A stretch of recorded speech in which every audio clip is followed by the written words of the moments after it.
Genetics का first lecture है pre and post Mendelian concepts of heredity, आनुवंशिकी की पूर्व व पश्च मेंडेलियन अवधारणाएं। तो सबसे पहले हम लोग बात करेंगे पूर्व मेंडेलियन अवधारणाएं या प्री मेंडेलियन कंसेप्ट्स। तो मेंडल से पहले बहुत सारे ऐसे वैज्ञानिक या साइंटिस्ट थे जिन्होंने जनकों से संतति में लक्षणों के स्थानांतरण को समझाने का प्रयास किया था। जो पेरेंट प्लांट्स होते हैं या जनक पौधे होते हैं, उनसे जो संतति पौधे हैं या प्रोजेनी प्लांट्स हैं, उनमें लक्षणों का यानी जो आनुवंशिक लक्षण है या जेनेटिक ट्रेट्स हैं, उनका स्थानांतरण या ट्रांसमिशन किस प्रकार से होता है, इसको समझाने का प्रयास जो था वो किया था। अब मेंडल से पहले जितनी भी अवधारणाएं या कंसेप्ट्स दी गई थी या थ्योरीज दी गई थी, उन्हें हम कहते हैं अंधी आनुवंशिकता के वाद या थ्योरीज ऑफ ब्लेंडिंग इनहेरिटेंस। ऐसा क्यों है? क्योंकि मेंडल से पहले जितने भी वैज्ञानिक या साइंटिस्ट थे, वो ये मानते थे कि जब संतति में स्थानांतरण होता है आनुवंशिक लक्षणों का या जेनेटिक ट्रेट्स का, ठीक है, तो उसके दौरान जनकों के जो लक्षण होते हैं या पेरेंट प्लांट्स के जो ट्रेट्स होते हैं, वो मिक्सअप हो जाते हैं या मिश्रित हो जाते हैं, जबकि हमें पता है कि ऐसा नहीं होता है। इसीलिए मेंडल से पूर्व जितनी भी थ्योरीज या वाद दिए गए थे, उन्हें अंधी आनुवंशिकता के वाद या थ्योरीज ऑफ ब्लेंडिंग इनहेरिटेंस कहते हैं। ठीक है, क्योंकि ये थ्योरीज या वाद क्या कहते थे कि आनुवंशिकता जो है वो अंधी होती है, या जो जेनेटिक्स है या हेरिडिटी है ये ब्लाइंड होती है।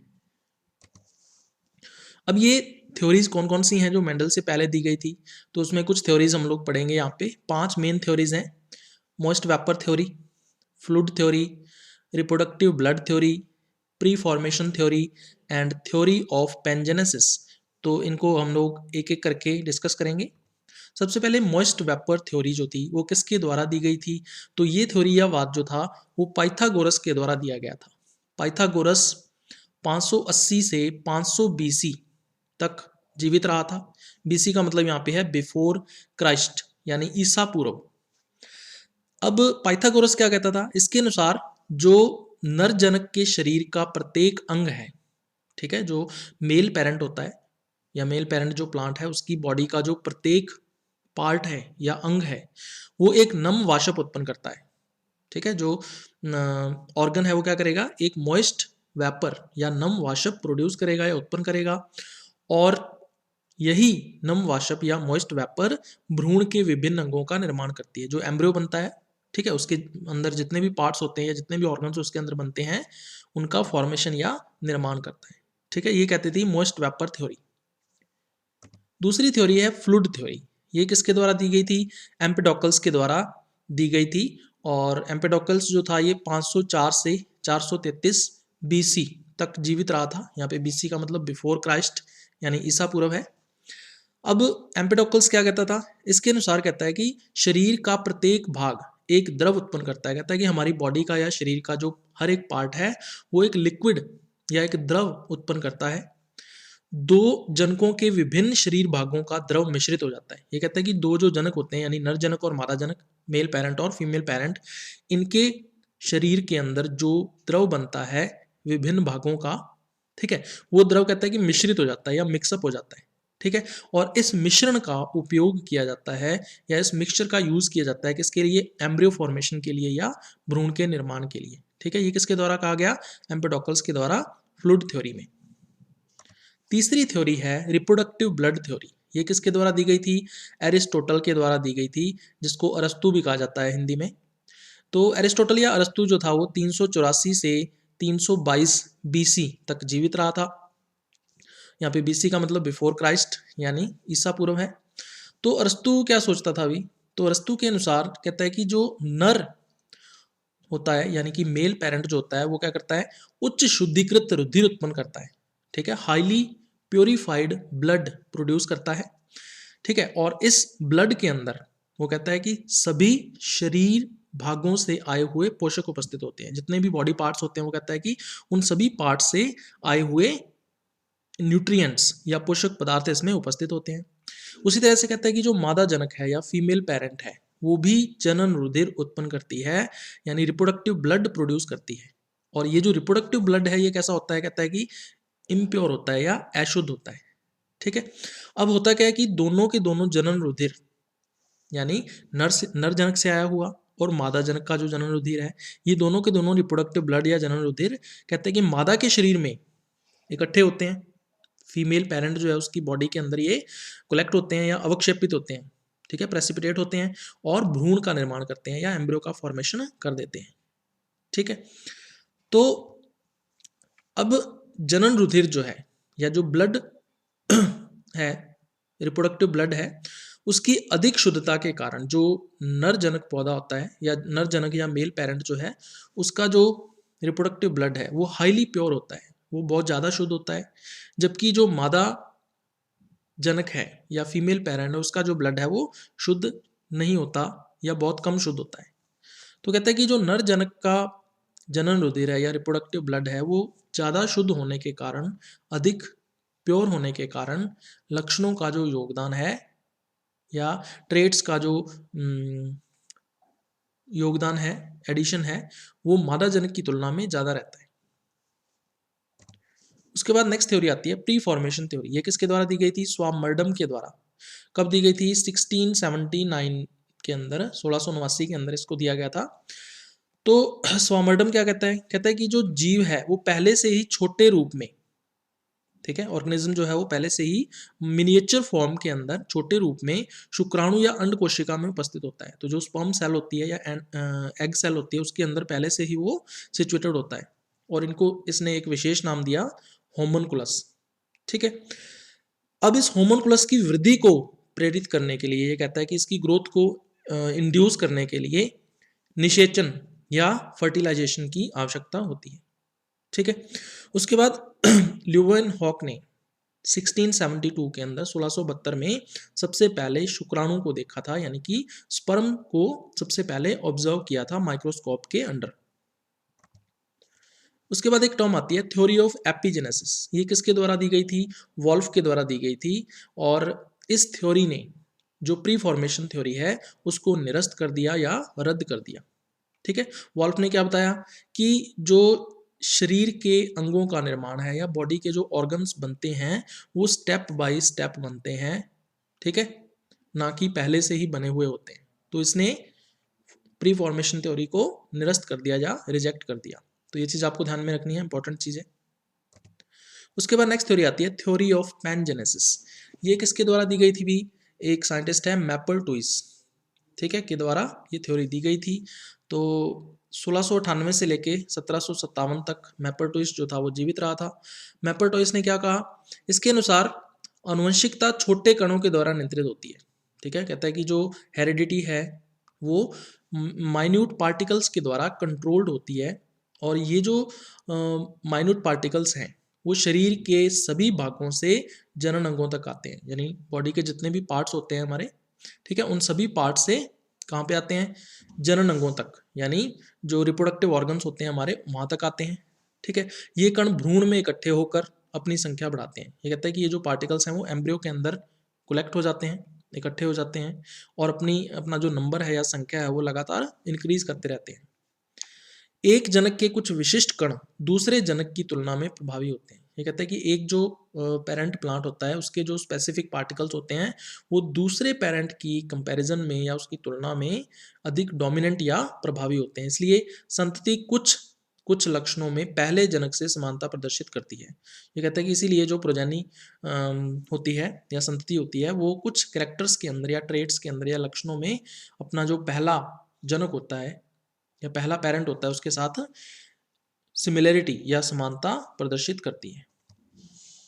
उसके बाद डार्विन 1868 में इसने इस थ्योरी को रूपांतरित कर दिया। ठीक है, ये जो थ्योरी ऑफ पैनजेनेसिस थी इसको डार्विन ने 1868 में रूपांतरित किया या मॉडिफाई किया तथा सोचा कि शरीर की प्रत्येक काय कोशिका व उत्तक छोटे कण उत्पन्न करती है। इसने कहा कि प्रत्येक जो सोमैटिक सेल होती है बॉडी की या कायिक कोशिका जो होती है और कायिक जो उत्तक होता है या टिश्यू होता है वो स्मॉल पार्टिकल्स या माइन्यूट पार्टिकल्स प्रोड्यूस करता है। और इन पार्टिकल्स को डार्विन ने क्या कहा? जेम्यूल्स या पेनजीन्स।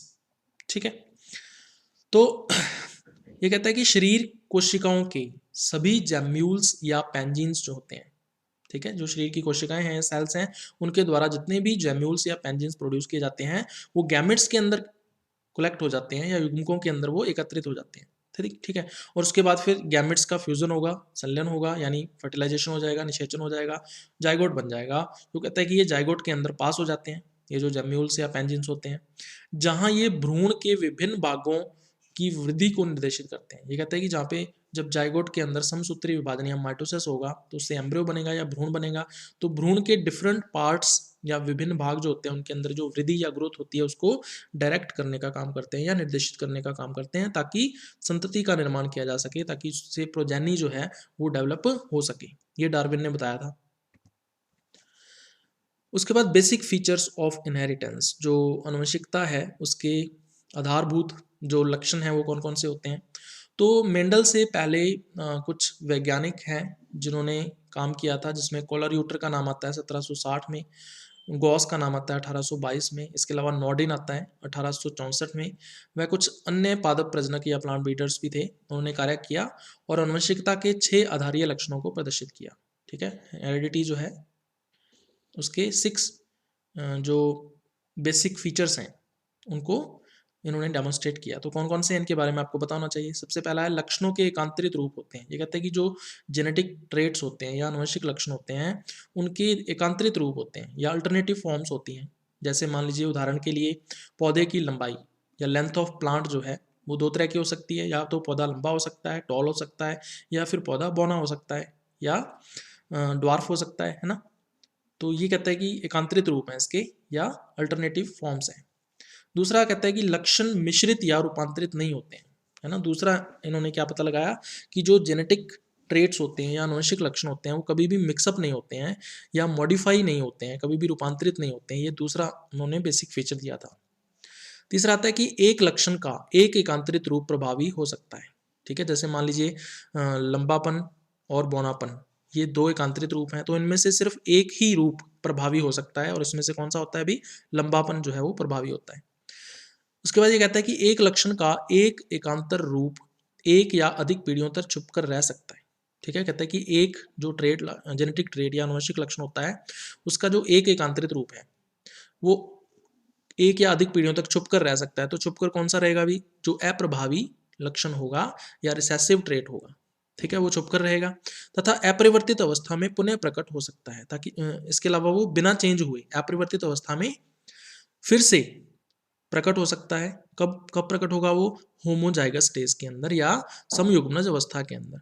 ठीक है, जैसे स्मॉल टी साथ में आ गए तब उसका लक्षण जो है वो प्रकट हो जाता है।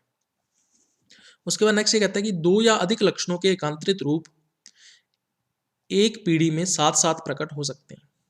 ठीक है, ये कहता है कि 2 अलग अलग आनुवंशिक लक्षण हैं या जेनेटिक ट्रेट्स हैं, उनके जो एकांतरित रूप हैं वो एक पीढ़ी में साथ साथ या एक जनरेशन के अंदर वो साइमल्टेनियसली बिल्कुल साथ साथ प्रकट हो सकते हैं। ठीक है, तथा आगे की पीढ़ियों में अलग अलग हो सकते हैं। ठीक है, जो नेक्स्ट जनरेशन हैं उनमें ये सेपरेट भी हो सकते हैं। उदाहरण के लिए मैं आपको बताऊं, जैसे लंबापन जो है वो गोल बीज के साथ आ सकता है। ठीक है, या फिर लंबापन जो है वो झुर्रीदार बीज के साथ आ सकता है। उसी तरह से जो बौनापन है वो गोल बीज के साथ आ सकता है, या फिर जो बौनापन है वो झुर्रीदार बीज के साथ आ सकता है। ठीक है, और ये अलग अलग भी हो सकते हैं, सेपरेट भी हो सकते हैं आगे आने वाली जनरेशन के अंदर। उसके बाद नेक्स्ट फीचर ये कहता है कि 2 एकांतर रूपों में से लक्षण का केवल एक रूप ही संतति में प्रकट होता है। ये कहता है कि जो जेनेटिक ट्रेट है या आनुवंशिक लक्षण है उसके 2 एकांतरित रूप हैं, इन दोनों में से केवल एक ही रूप जो है वो प्रोजेनी के अंदर या संतति के अंदर एक्सप्रेस होता है या प्रकट होता है ना। उसको क्या बोल देते हैं, प्रभावी लक्षण या डोमिनेंट ट्रेट।